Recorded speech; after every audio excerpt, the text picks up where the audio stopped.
예, 시장이 뭐 챙기고 공부해야 될 게 계속 나옵니다. 이번에는 키워드로 알아보는 경제 이야기인데요.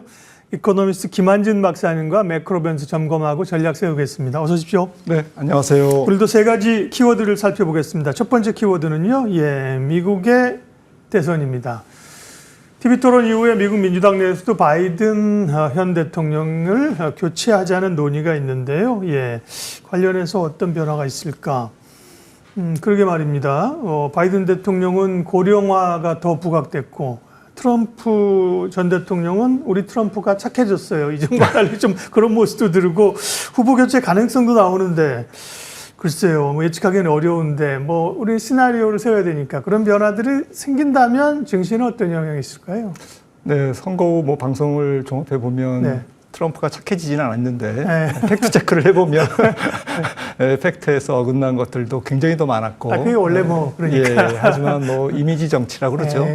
사실은 여론은 좀 특히 토론회 같은 경우는 이미지가 중요한데 말씀 주셨듯이 바이든이 거의 참패 수준으로 여론조사가 나왔습니다.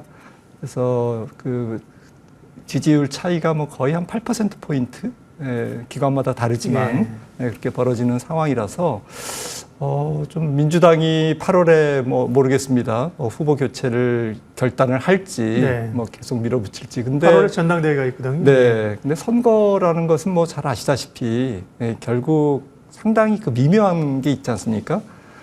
트럼프가 예를 들어서 치고 나가면 바이든 쪽의 지지자들이 결집을 한다든지 이렇게 해서 또 역풍도 불고 또 다시 역풍이 불고 이런 것들이 엎치락뒤치락 하기 때문에 결과를 지금 예단하기는 어렵고요. 또 선거 결과를 맞췄다고 해서 이게 투자 전략으로 바로 연결해서 우리가 성공 투자로 이어질 수 있느냐라는 부분은 지난번 이렇게 과거에 여러 가지 선거 사례를 봤을 때는 거의 불가능에 가깝다라고 저는 생각을 하고 있기 때문에 다만 트럼프가 당선되면 아무래도 우리나라가 불편한 게 많고 지금 약간 돌발 외교 내지는 파행 외교, 변칙 외교 이런 것들이 예상되지 않습니까?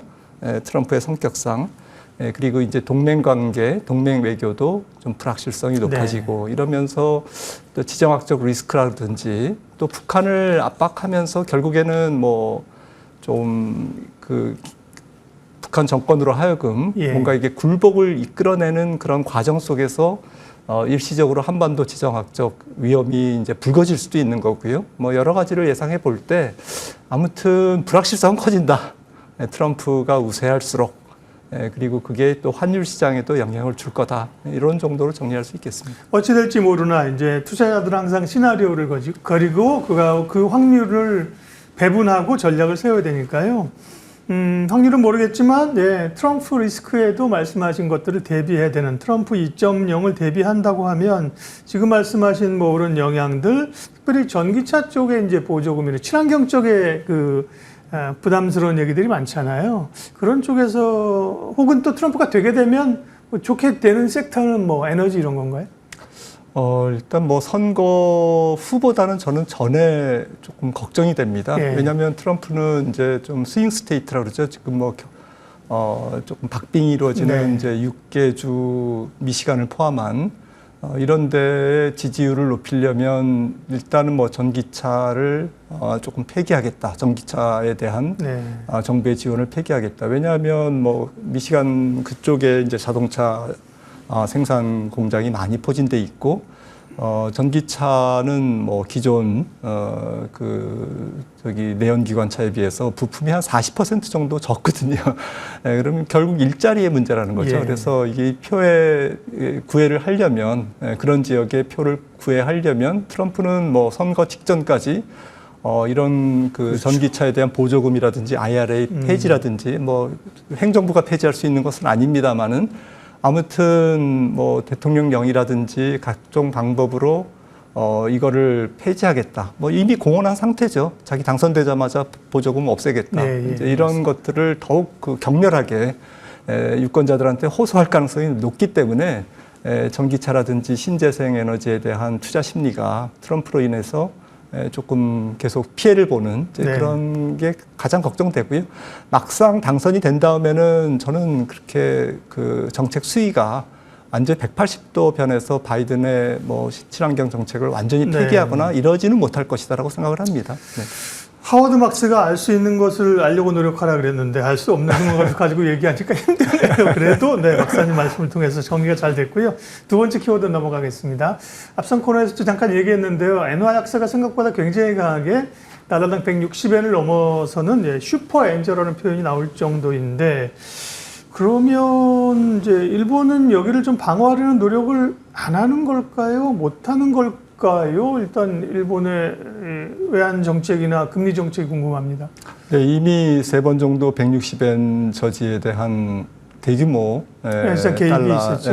매도 개입이 있었기 예. 때문에 그 부분을 조금 섣불리 이미 이제 좀 외환 총알이 계속 떨어지고 있지 않습니까? 그러니까 중앙은행이 조금 글로벌 금융시장에 이제 패를 거의 보이고 있기 때문에 좀 개입 시점을 놓고 아마 조금 저울질하는 것 같고요.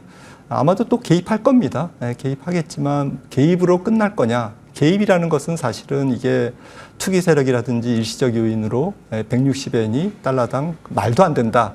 이게 성립이 돼야 개입이 조금 효과가 주요할 텐데 네. 그게 아니고 펀더멘탈상 160엔이 당연하다라고 생각하면 사실은 조금 결과는 이상하게 흘러갈 수도 있는 것이죠.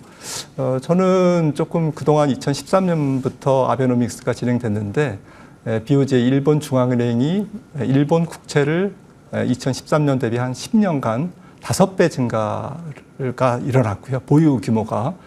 그리고 통화량도 5배가 늘어났습니다. 일본 통화량이. 그게 이제 지금의 그 아베노믹스의 후유증으로 지금 엔화가 조금 몸살을 앓고 있는 게 아닌가. 물론 이제 경제는 좋아졌지만 네. 이런 부분들이 일본 경제가 참 모순이라고 생각하고요. 국제사회에서 생각하는 것은 7월에 당장 BOJ 일본 중앙은행이 적극적인 금리 인상이라든지 국채 매입의 중단을 할 거냐라는 부분에 대해서 좀 회의적이거든요. 왜냐하면 뭐 지금 금리가 올라가면 일본 정부의 중앙정부의 이자 비용이 기하급수적으로 올라가기 때문에 이런 부분에서 조금 글로벌 투자자들은 BOJ의 개입이 결국 뭐 종이 호랑이에 그치지 않을까. 예. 결국 뭐 큰 의미가 없다라는 생각에서 계속 공세 수위를 높이고 있기 때문에 엔화는 쉽게 떨어지지는 않을 것 같습니다. 당분간은. 엔화뿐만 아니라 뭐 유로와 위안화, 원화 다 약세입니다. 같은 계주로 가니까 달러 강세가 되는 거고요. 그에 대한 고민이 있고 우리가 아는 주제 사실입니다. 다음 이슈로 저희는 바로 넘어가겠습니다. 키워드 세 번째는요. 하반기 시장 썸머랠리 가능할까인데요. 글쎄 미국 증시도 좀 고민이 있고 국내 증시도 2,800을 하루인가요 이틀을 이제 찍고 나서 다시 밀린 상황이었어요. 7월 하반기 증시 전망은 어떠세요, 박사님? 네, 하반기도 뭐 상반기와 거의 비슷하지 않을까 싶습니다. 네. 외국인들이 상반기에는 20조 원 많이 샀죠. 네. 그런데 뭐 반도체 중심으로 샀지만 그런 추세가 이어진다라고 보고 있고요. 그래서 미국 경제가 뭐 아직 논란은 많습니다만은 저는 10월 말 선거 직전까지는 미국 경기에 큰 변화는 없을 것이다라고 일단 보고 있고요.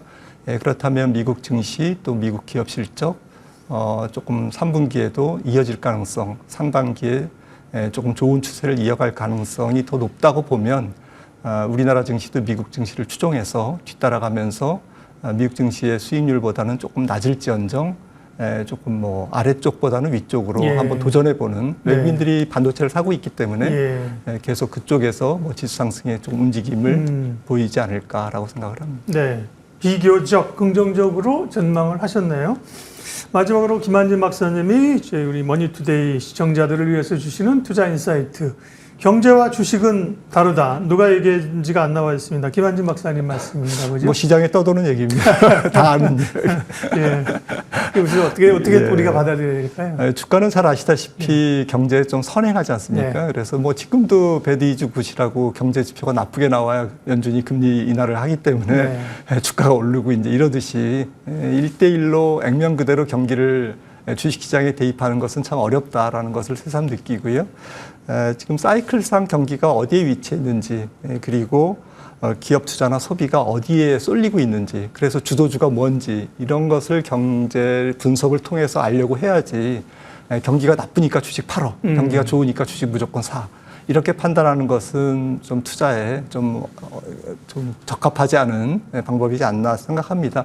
지금 같은 상황에서는 좀 전 세계적으로 매크로가 쏠림이 있지 않습니까? 산업의 쏠림, 기업의 쏠림이 있기 때문에 이런 상태에서는 기업 중심의 핀셋 투자가 훨씬 더 중요하고 너무 큰 매크로 정보보다는 좀 종목 중심으로 접근하는 것이 좋지 않을까 이렇게 생각을 합니다. 네, 확 와닿는다는데요. 핀셋 투자, 네, 쏠리니까 바구니 투자가 아니라 그죠? 예, 네, 핀셋 투자가 필요한 시점입니다. 키워드로 알아보는 경제 이야기 이코노미스트 김한진 박사님 함께했습니다. 고맙습니다.